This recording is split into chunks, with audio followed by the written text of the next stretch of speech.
Hey everybody, Don here again, and welcome back to Ragged Edge Lure Works.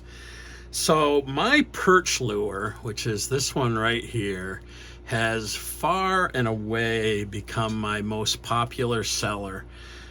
I just have to keep painting these. They sell down at the trading post just about as quick as I can put them down there.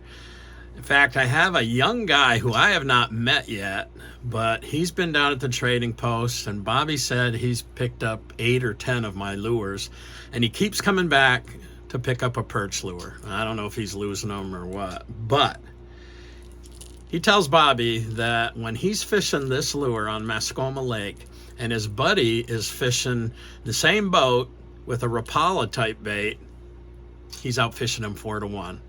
So he has ordered 10 of these and actually paid up front for them.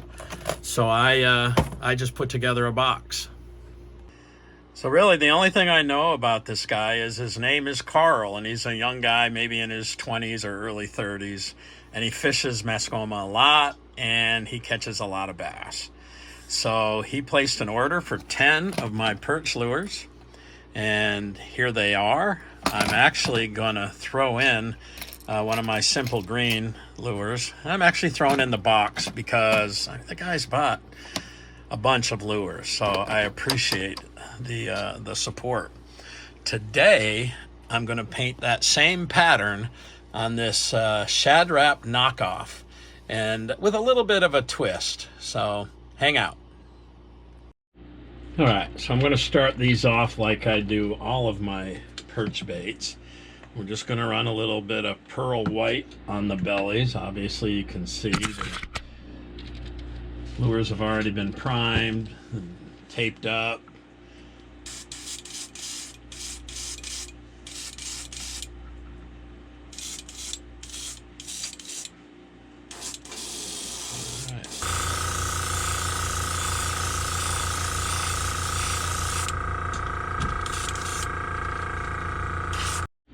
All right, we're going to mix up some pearlized copper with a little reducer. I just said my gun was clogging up, but what I didn't realize, I told you this gun has this thing here that you can screw in to limit the travel for the needle, which supplies the paint. I had it twisted almost all the way in, so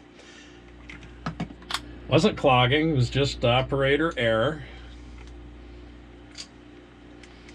Which, if you've been watching me for any time, you know is not uncommon. So we're mixing up some pearl copper with some 4011 reducer. Maybe just a tad more. Just to thin it out enough so it doesn't clog.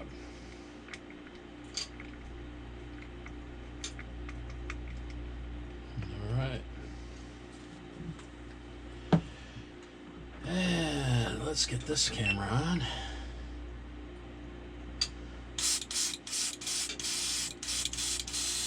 Beautiful. Here we go.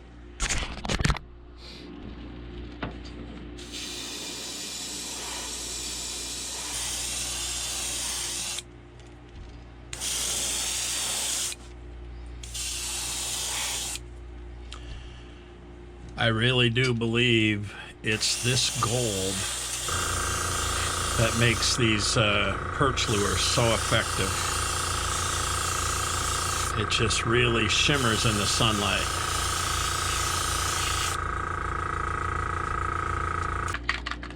All right, we got a little detailed moss green.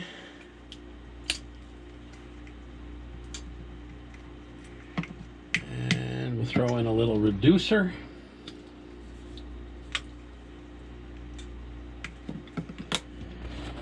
Mix it up.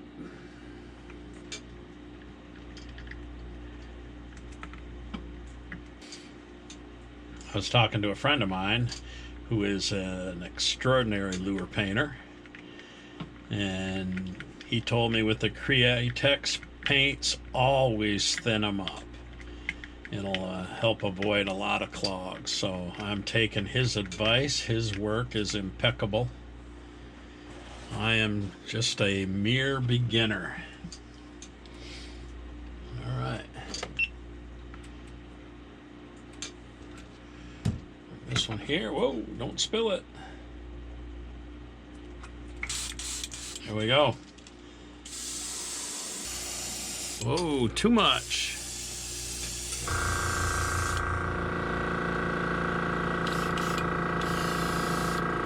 All right, let's crank that down and reduce the amount of paint coming out, because it seemed like it was coming out very heavy.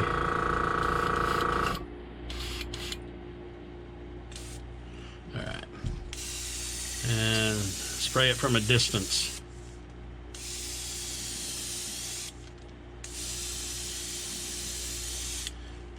There we go. I like that.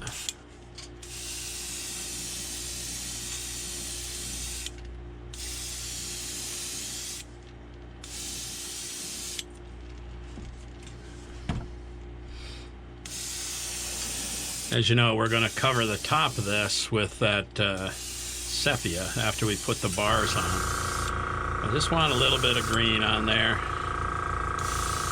Take that down just a little bit farther.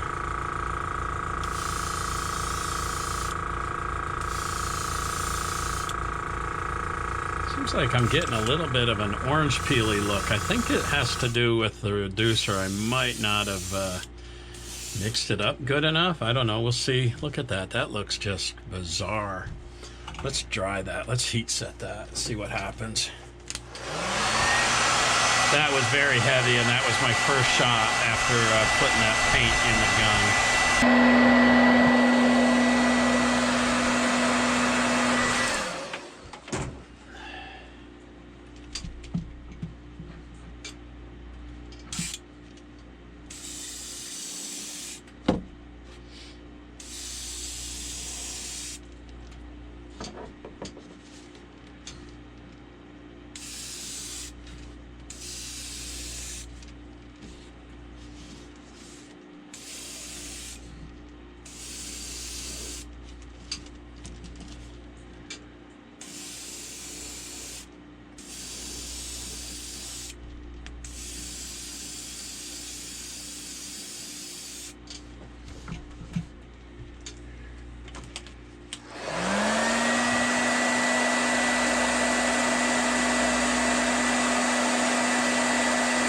All right, so in this step, I'm just going to take a little of this detailed sepia,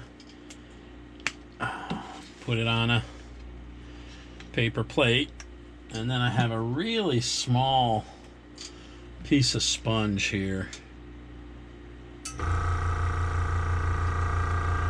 I'm just going to go down with my Perch bars, because this is smaller bait.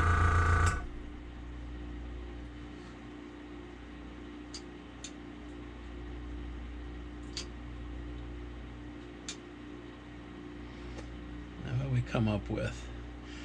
6 bars, I guess. 1, 2, 3, 4, 5, 6. Dry that.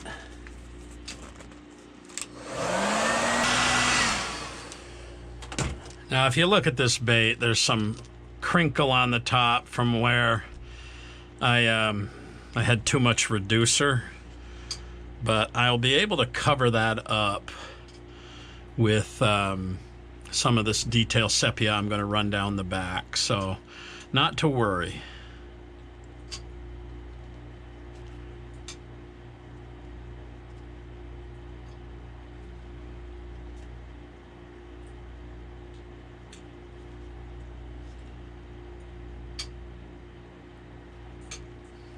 I was going to put some scales in this. When I said I was going to do something to change it up a little bit, I was going to put some scale work on it, but I opted against it.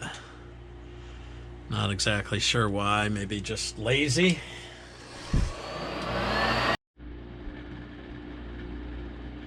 All right, we're back to a little detail sepia. I did not thin this out.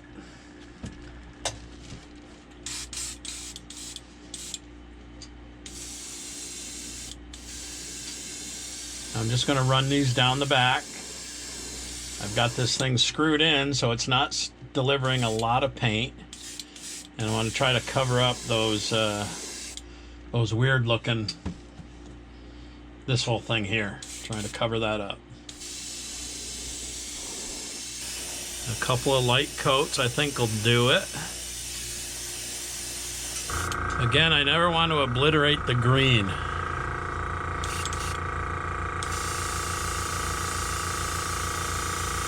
I'm really trying to blend in the bars.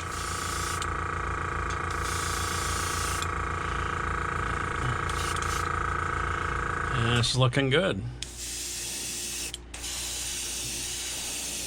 Last up, Pearl Tangerine.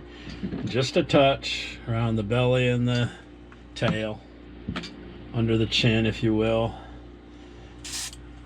And this is just going to be right there, right there.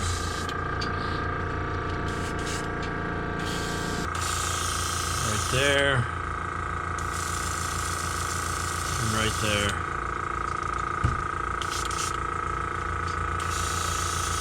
Right there. And right there. So I'm using these small eyes. And I'm not going to put any super glue on this one because there's going to be a good amount of pocket around them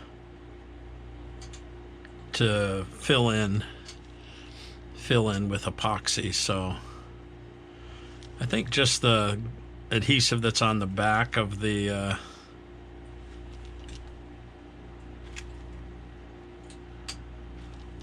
eye should work. That's a good looking eye. All right, time to put some epoxy on.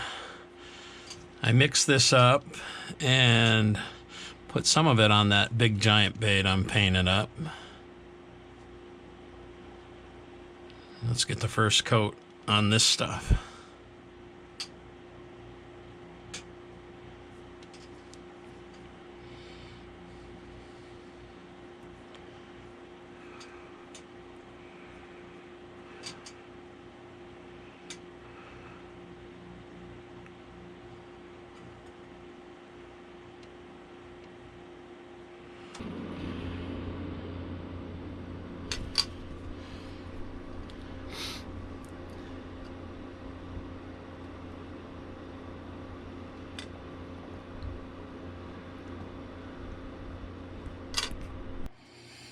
All right, well, here's the finished product. And, you know that I have painted this pattern before on a different style lure.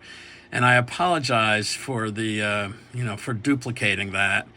But besides trying to show you guys how I paint baits, I'm also trying to keep the wall, the tackle wall down at the trading post full. And I've got a sale coming up between Thanksgiving and Christmas. And I'm really busting my butt trying to pump out these baits because they have been selling way better than I would have ever imagined. And I appreciate that. Another thing I really appreciate is the comments from fellow painters with tips and advice. I may not call you out by name, but just know that everybody who leaves a comment giving me some advice on painting, because I'm really just a beginner, I really appreciate y'all. So thanks for watching, and we'll see you next time. Peace.